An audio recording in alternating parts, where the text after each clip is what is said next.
We're phoning a friend. Okay.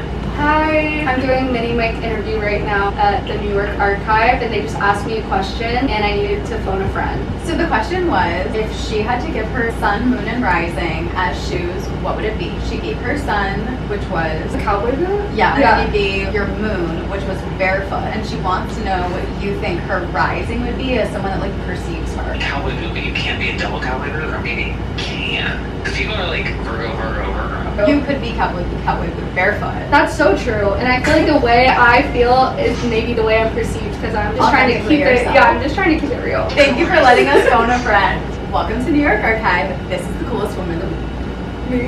Hey! So for people who are just discovering you, who is Elizabeth and who is she becoming? Hi, I'm Elizabeth. My friends call me Ep2. It's a nickname I was given in elementary school, actually by my science teacher, because I love Taylor Swift, and people would call her T-Swift. My teacher was like, it's Ep2. If I were a pie, one slice would be Southern Girl. I grew up in Charleston, South Carolina. Then one slice would be Island Girl, because I also grew up in the Bahamas. My like unexpected side, City Girl slice. Describe myself and like my music style is surf rock country. It's a good time to be a coastal cowgirl. I know. I like to say surf rock country though, because I feel like everyone's trying to come for And you're like, cowgirl. look at the pie. I'm like, I've yeah, done it. No, I've done the time. Who I'm becoming? It's like a loaded question. I'm still figuring that out, especially for music. So I feel like who I'm becoming is like following my dreams. What is your ideal shoe for a first date? A boot of sorts. My favorite pair are like a gummy, thick bottom, just like brown classic boot. I just feel like that's unexpected. It's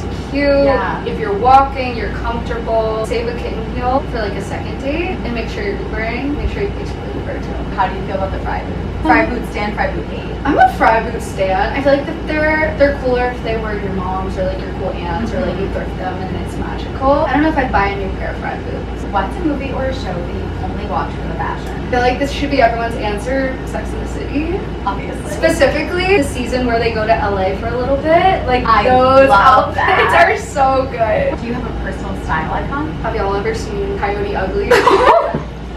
Because I've seen it. Every single look, every girl in that movie is inspiring to me. I love the Y2K vibes, but it has to be done in that Western way for me. I just think it's fabulous. It's a little grungy. You're not too good for a dive bar, but also you're wearing your Manolos to the dive bar. I love Camille Rowe. She really got me into graphic tees. Like I love a graphic tee with a slip. Definitely Carlson. She's just having fun. And I love Addison Rae right now. I think you have to have fun. And I love people who are like not taking it too seriously, or like they're not hopping on the trend, but they're more like starting their own thing, or like using pieces in their closet or like friends' closets in a unique way. Yeah, and I feel like that's what we miss a lot in fashion now. There's just like so much consumption and so much like trend following. They like want you to find something that you borrowed from a friend because you saw it, you're like, I have to have it. No, Not totally. like something that you saw on TikTok and you bought from Zara. No, exactly. The thing with Camille Rowe is I saw her wearing graphic tees and I already had like a bunch. I would go to the Goodwill bin to like find these funny t-shirts. Love taking inspiration from someone and seeing like, oh wait,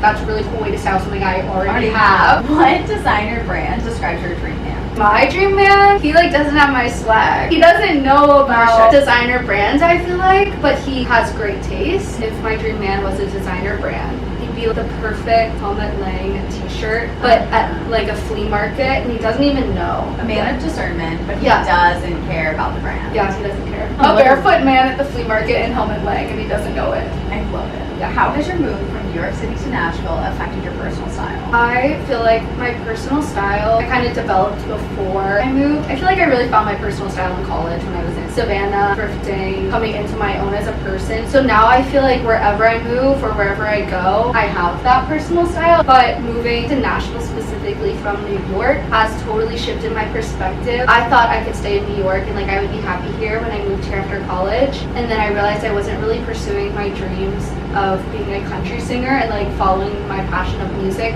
to the fullest of its potential. So I literally like woke up one day and decided I was going to sublet my apartment here and go try out Nashville, see if I like it. So I went and did that. It's been 4 months. I came back here for the last month of my lease, and so many people, like friends of mine that have been in the city for like 10 years, were like, it's always going to be here for you, and you need to like go try things out, move around in your 20s while you can before you're like grounded to anything, married, have kids, whatever. If not now, when? Exactly. So I feel like the move to Nashville really, it made me feel like, you know what, you can do anything. And I tell my friends that, so I'm like, if you're thinking about like doing something, you can just go move. I had 2 friends when I moved there, and now I can't even count how many friends it was, like 4 months. So it's scary, but you should trust your instincts and like go towards what you want to do. That's how I felt when I was figuring out I wanted to leave my job, and like looking back, it's like, okay, the only person that was holding me back from doing what I wanted to do was me. I kept telling myself like, wait, how am I going to do that? Why not?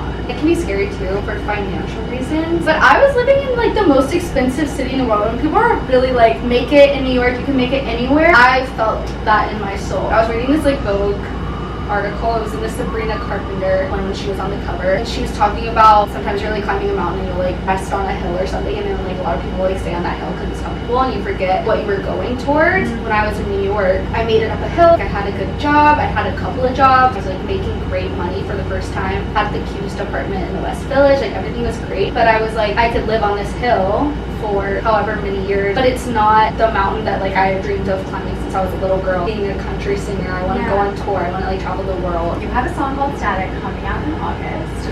What is the story behind it? I'm so excited to put this song out. It's actually the first song from a bunch of new music that I'm recording and finally putting out. This song I actually wrote my senior year of college. It was right after I spent a summer in New York City. I loved it here so much. Like I didn't want to leave, but I knew I had to. The first night I got back to my apartment, like dropped all my bags on the floor. I have like a huge vinyl collection. So I went on and like had it playing. And I was just like sitting there like reflecting on the summer I had. The record like it's the end. You know, like on one side it just kind of like goes around in circles and makes that crackly noise. It was like raining. The windows and the rain and the crackling. I was like, oh my god. I like pick up my guitar and I'm like starting to write about the summer. And I was like, I'm just gonna sing from the heart and like write this song. And it all came out at once. It's basically about feeling stuck in what is and longing to experience like what could be or what you like know is your path or like what you want to be in. Oh my god, I love that. Yes. What is your favorite line from Static? It's the first line. It's just a metaphor for feeling stuck. So what is one archived version of yourself that still lingers with you in everything that you do? My full-time job is I'm a content creator, content strategist for a digital brand and entertainment marketing agency. And I feel like that really fulfills the inner Visco girl in me, because in middle school, I'm not gonna like kind of pop on me and my friends in middle school were like creative directing our Visco posts, you know, like mood board. Visco era definitely comes to life now. Holy shit. All the time. That's fucking Also, awesome. that question like reminds me so much of the Addison Rae. Like, the girl that I used to be is still the girl inside Yes. me. Addison sees us. Yeah. Set the scene for us. What does it look like when you're writing your song? Every scene is so different. I truly get inspired by everything around me or people around me. I read a lot like books. I read a lot like books. Bruh. Books inspire me. Insert picture. Magazines, so like I was talking about, I really get inspired. Luckily, I book. Oh my god, I'm sick.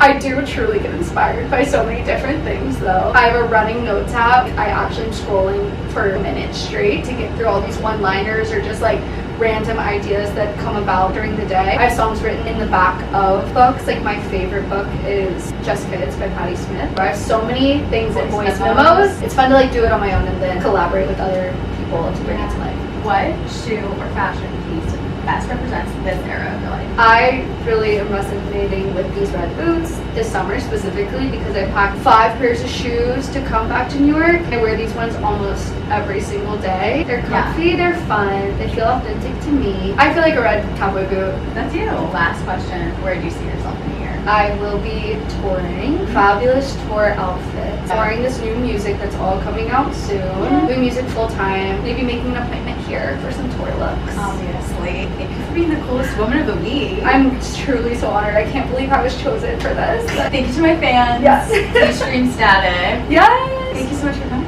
Thank you for having me. We're gonna shop now. Okay, bye.